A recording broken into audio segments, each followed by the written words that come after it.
네, 요즘같이 주식이 인기 없는 시기에 그래도 많은 사람들이 읽고 있는 주식책이 하나 있죠. 크리스토퍼 메이어의 100배 주식, 100 Beggars. 100배 주식 한번 읽어봤습니다. 사실 저는 제 투자 멘토인 형님께서 크리스 메이어의 이전 책인 딜메이커처럼 투자하라라는 책을 사주셔서 100배 주식보다 먼저 읽었었는데요. 이 책을 너무 재밌게 봤기 때문에 100배 주식도 큰 망설임 없이 바로 사서 읽게 되었어요. 이 책의 번역 또한 와이민이라는 필명으로 유명한 송선재 애널리스트께서 해주셨기 때문에 그런 부분에서도 기대가 되었고요. 결론부터 말하면 이 책에 있는 교훈은 어려울 게 하나도 없어요. 하지만 이 교훈대로 실천할 수 있는 투자자는 또 거의 없을 거예요. 오늘의 한 줄 독후감 가보겠습니다. 100배 주식은 상상을 초월하는 포기의 결과물이다. 일단 책에서 설명하는 100배의 상승을 일궈낸 주식들의 비결은 간단해요. 우리가 귀에 딱지가 나게 계속 듣는 이야기들이에요. 경제적 혜자를 가진 ROE가 높고 자본 배분에 유능한 기업을 크지 않은 시총과 높지 않은 밸류에 사서 비가 오나 눈이 오나 끈질기게 보유하라. 이게 다예요. 거의 아름다운 시 한 편을 보는 것 같아요. 근데 요즘 시대에 시를 읽는 사람이 어디 있냐는 거예요. 이런 뻔하디 뻔한 이야기를 실천하는 과정에서 우리는 굉장히 많은 것을 포기해야 돼요. 우리는 살아남기 위해서 원시 시대 때부터 계속해서 움직여야 하는 본능이 프로그래머되어 있어요. 그래서 특정 기업이 100배씩 성장하도록 매도하지 않고 기다리는 게 본능적으로 불가능해요. 실제로 100배가 되도록 주식을 보유한 사람들의 상당수는 주식을 공부해서 본격적으로 투자한 사람들이 아니라 그냥 대충 사놓고 잊어버린 사람들이 훨씬 많다고 해요. 오히려 주식 투자에 관심이 많고 열심히 공부하는 분들의 경우에는 지속적으로 의사결정을 바꾸고 교체 매매를 하는 유혹에 빠지게 되거든요. 우리가 잘 아는 애플의 경우 1980년부터 2012년까지 총 225배를 상승했다고 합니다.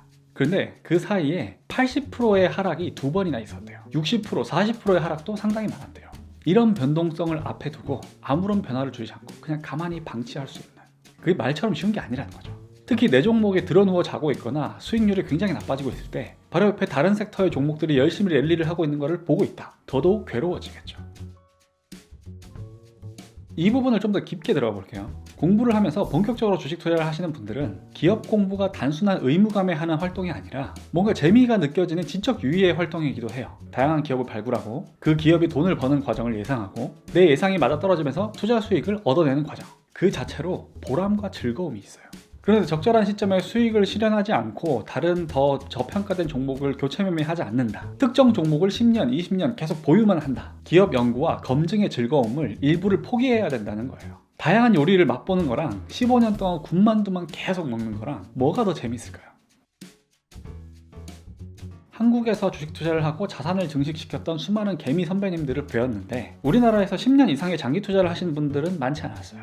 아무래도 우리나라는 사이클 산업이 많기 때문에 중단기적인 실적을 예측을 해서 수십 프로에서 수백 프로 정도의 수익을 실현을 하면서 교체 매매를 하는 전략이 훨씬 많았어요. 여담이지만 그럼 우리나라 기업들이 안 맞으면 해외 투자하면 되지 않냐, 이런 말씀을 많이 하시는데 저는 그것도 쉽지는 않다고 생각해요. 보통 우리나라 투자자들이 장기적으로 마음 편하게 투자를 하는 해외 주식 종목들은 100배의 잠재력을 가진 기업들이 아니라 100배의 결실을 맺은 기업들이라는 거죠. 책에서는 한 3천억대의 시가총액이 가벼운 기업들을 이야기를 하는데 이런 기업들을 우리나라 사람들이 언어의 장벽을 뛰어넘어서 초기 발굴을 한다 생각처럼 쉽지가 않아요. 일단 심도 있는 리서치도 해야 되고 해당 기업의 성장을 몇 년 동안 모니터링을 하면서 가까이서 실제로 체험을 하면서 시장 조사도 하고 그런 식으로 가야 되는데 그런 부분에서도 제약이 있다는 거죠.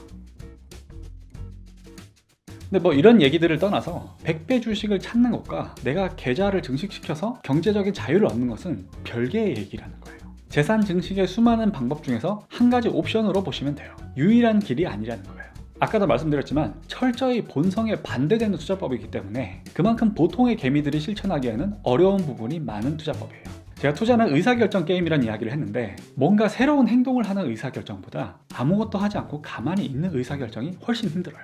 왜냐? 다른 사람들은 계속해서 움직이고 있거든요. 내가 가만히 앉아서 더 먼 미래, 더 큰 보상을 원한다고 하더라도 바로 옆에서 발빠르게 움직이고 작은 보상들을 빨리빨리 챙겨가는 사람들을 본다. 나는 뒤처지고 있다는 심리적인 압박을 받게 돼요. 근데 그런 압박을 20년 넘게 받아야 되는데 아무나 할 수 있는 방법이 아니라는 거죠. 그럼 이 책이 의미가 없는 책일까요? 그렇지는 않아요. 이 책에 나온 이야기를 보통의 개인 투자자가 활용하려면 어떻게 해야 될까요? 글로벌 주식까지 보면 수만 가지의 선택지가 있는데 이 중에 밑도 끝도 없이 아마존 하나 찍어놓고 20년, 30년 기다린다? 그건 로또나 마찬가지예요. 하지만 가능성이 있는 기업군들을 추려내는 것은 가능해요. 수만 개에서 수십 개로 선택지를 줄일 수는 있다는 거죠. 초장기적인 보유의 가치가 있는 기업군들을 하나의 유니버스로 확보를 해놓고 몇 년간 모니터링을 하는 과정이 필요해요. 이 책에 나온 기업들이 100배의 상승을 기록하는 데 드는 평균 시간은 26년이라고 해요. 여기서 중요한 부분이 뭐냐면 우리가 두세 달 정도 기업 분석해놓고 26년을 보유할지 말지를 결정할 수가 없다는 거예요. 못해도 5년 이상은 기업을 계속해서 모니터링하고 관찰하고 기업이 성과를 내는 것을 확인을 해야지 이 주식이 20년 이상 보유할 수 있는 기업인지 아닌지를 판단을 내릴 수 있다는 거죠. 그렇게 초기 몇 년 정도의 모니터링 기간을 거쳐서 이 기업이 평균 이상의 경영 능력을 입증한다, 그런 확신이 들었을 때 좀 더 의미 있는 비중으로 늘리면서 본격적으로 장기 동행하는 그런 식으로 접근하는 게 개인 투자자가 적용하기에는 무난하지 않을까, 그런 생각을 해봤습니다. 그리고 이 책을 읽고 나니까 최근에 신과 함께해서 VIP 자산운용의 최준철 대표님께서 현금의 재발견이라는 책을 추천을 하셨잖아요. 그 책을 함께 보면 더 좋겠다는 생각이 들었어요. 저는 아직 사기만 하고 읽지는 않았는데 그 책도 다 읽은 후에 AS 차원의 추가 영상을 한번 만들어 보겠습니다. 어찌됐든 내가 특정한 종목으로 100배의 수익을 낸다, 굉장히 낭만적이고 한 번쯤 도전은 해보고 싶은 그런 방법이에요. 기회가 되시면 100배 주식 한번 읽어보시고 내가 소화할 수 있는 100배의 투자 방법은 무엇인지 그런 부분을 고민해 보시기 바랍니다. 그럼 저는 다음 시간에 뵙겠습니다.